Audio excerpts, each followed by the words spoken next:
Howdy y'all, my name is Zach Puckett, store manager of Ranch Rite products. We're part of the family of Rite products. For any time you need an air compressor for your shop, or just a good old gearbox for your old cutter, or hell, if you need a ball for the trailer hitch, give us a call. We'd be happy to help you out and get the products you need. And today I'm going to show y'all how to properly assemble your brand new HT-20 Ranch Rite 4-star hay tedder. We're going to show you things like proper lifting techniques and proper use of tools, and all you buddies is going to help. So tell the kids to be quiet down in the background, because everything I got to say is important and you need to hear it. So come on now, let's get to work and get this job going on. Let's go get the job done.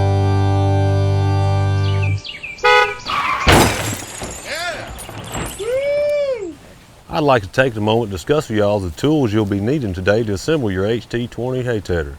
All you'll need is a simple and standard tool set like Pawpaw's got in the back of his truck, with the exception of a pair of outer snap ring pliers and a couple of sorted punches to drive the roll pins out. Always have you a good hammer for when you want to pound on something when it don't go your way, and don't forget about your pry bar when you got to get a little extra leverage.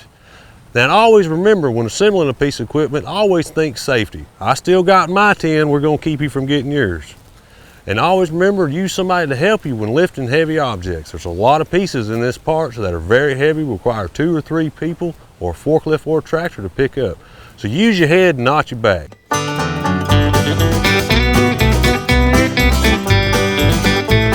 Now after you received your brand new HT-20 Ranch Rite hay tedder, don't forget to check your box visually for holes or anything missing or loose that we should have shipped with you. Most of the time, we'll always send the guard strapped to the back of the pallet and the PTO shaft banded to the top. Sometimes we'll put the PTO shaft inside the box if we have enough room. Most of the time it's banded to the top. Now let's get on to the uncrating process and lay out our parts for visual inspection. Now after you get the top off your crate of your brand new HT-20 hay tedder, remember, this is like one of them Lego sets you bought your kid for Christmas. It does say for ages 14 and up, but it'll be all right.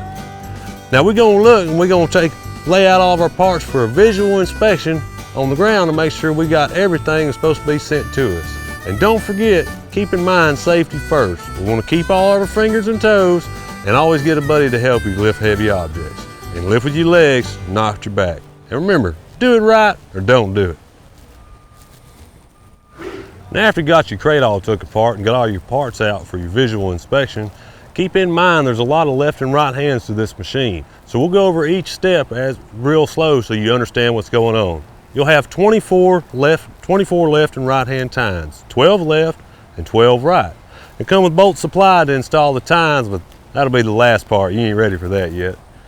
We'll go over here. It also comes with your tongue assembly to bolt pin to your main frame with a supplied jack, and new hydraulic cylinders put on your unit to lift it up out of the way when it's in transport mode.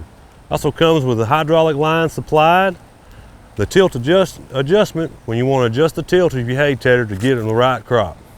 Also supplied with an extra long drive shaft and all your tedder and tine protection bars to go around it when the equipment's in operation, so you can keep that good old dog out the way when you're passing by. We'll come over here and we'll also look at our main frame assembly that has each hub installed at the moment, but we'll show you how to time it correctly when you get it all put together to make sure your tines ain't touching each other. We'll go over here and look at your left and right hand axle bars.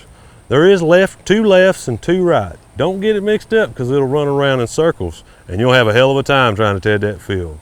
And last but not least, we got 4 tires. Don't forget the tires, because if you do, you'll turn that hay tedder into a land leveler in just a minute. Now let's get started and I'll show you the first part of putting this HT-20 together.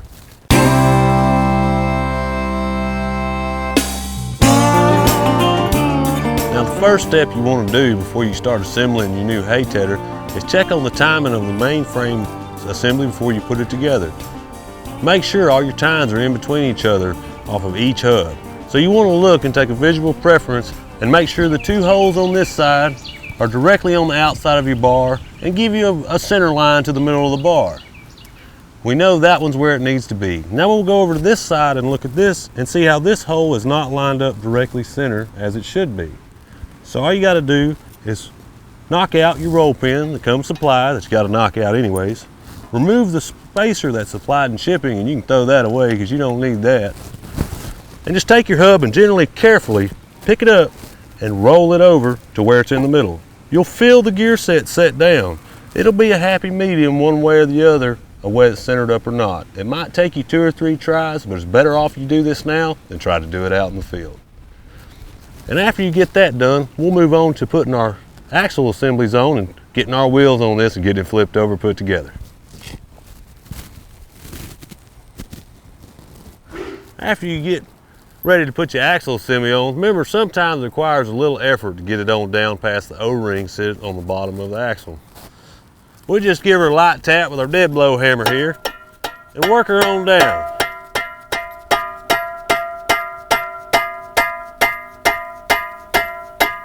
Might need a bigger hammer. Sometimes you gotta hit it like you live. Give her a little wiggle and she'll set on down in there. Special care needs to be taken so you don't drive it past the hole where your roll pin's gonna enter. Otherwise, you'll like to never pull this thing back off.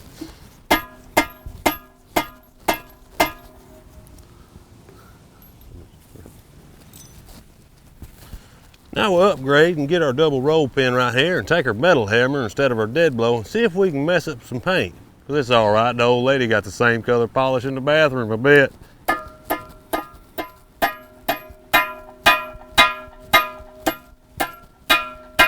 Oh hell, I ain't gonna be able to use that much polish.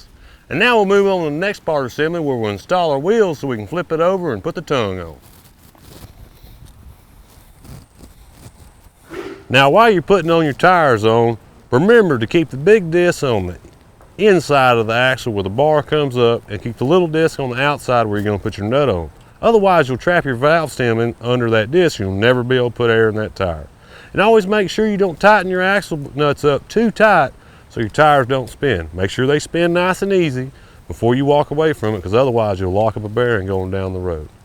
Now let's move on to flipping this bad boy over and putting the tongue on.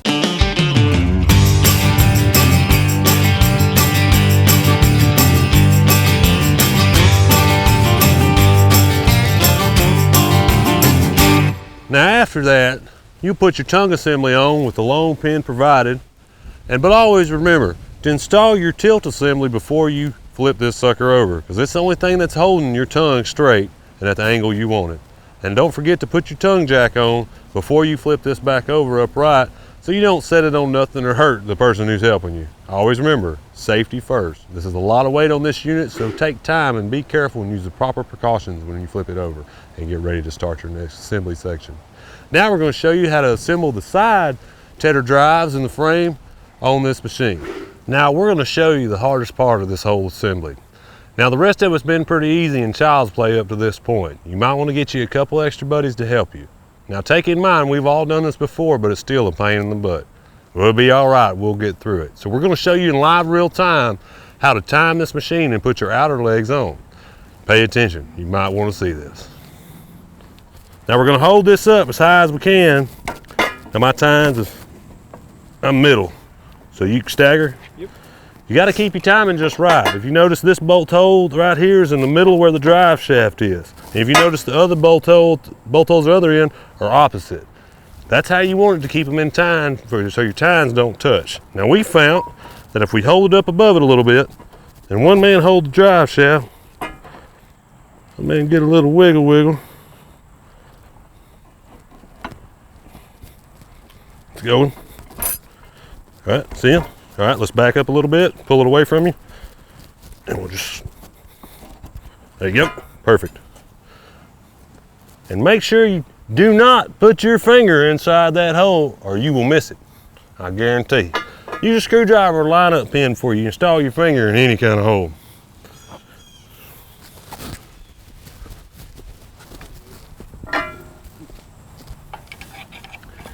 A little help from my friends here. Oh, hold on.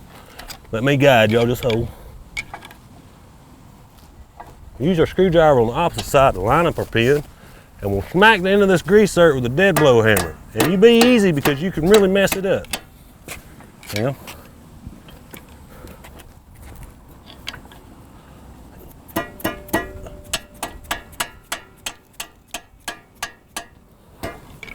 Down just a little bit.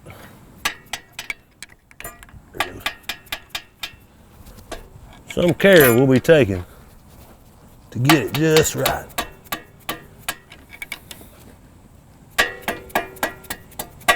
And after your first pin is installed, it makes it much easier to install the second one, so your buddies don't have to work quite so hard. Push that side over towards the front. Whoop. Tilt it like that. Whoop. Back to me just a little. Whoa, right there.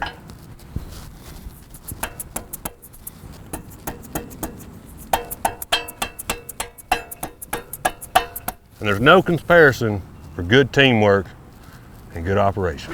Now that we're moving on, I'll show you how to put the tines on properly per wheel housing. And you got to remember, these tines are directional, so don't get them mixed up. If you do, you won't Ted no hay. Always look at the picture right here on the gearbox that shows the picture of your tine direction. See the picture? See the tine. See how the tine is bent at the angle as the picture describes. And that's how you know if you're putting the right tines on.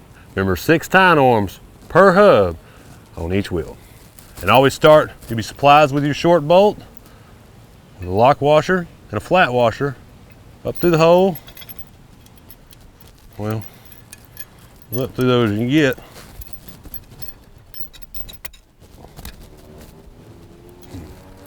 And underneath where the hub is, there'll be a threaded hole where you thread it in.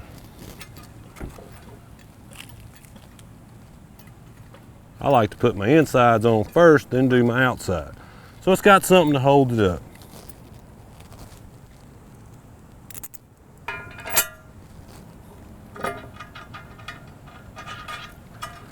And that's how you install your tines on your hub. Now let's do 23 more before it gets too dark. How about? Now while they're putting the rest of them tines on, we'll move on to bigger business. I'll show you how to install your hydraulic cylinder properly and make sure it's where it needs to be. Now notice I done pinned up the base of my cylinder right here with the pin supplied. And I have my catch for my lock when in the stored position facing towards the front of the machine. Because the pin supplied on the end is a little longer, as you see on one side, so this catch can lock when you have it in the stored position. All need to be done is pull that pin out, and you might need a little persuasion. Remember, do not stick your hand inside any hole. You might not get it back. We'll just give her a little rat-tat-tat. We'll install our pins, and we'll move on to the other side. Now come on, let's get done before it gets too dark. It's getting on us now.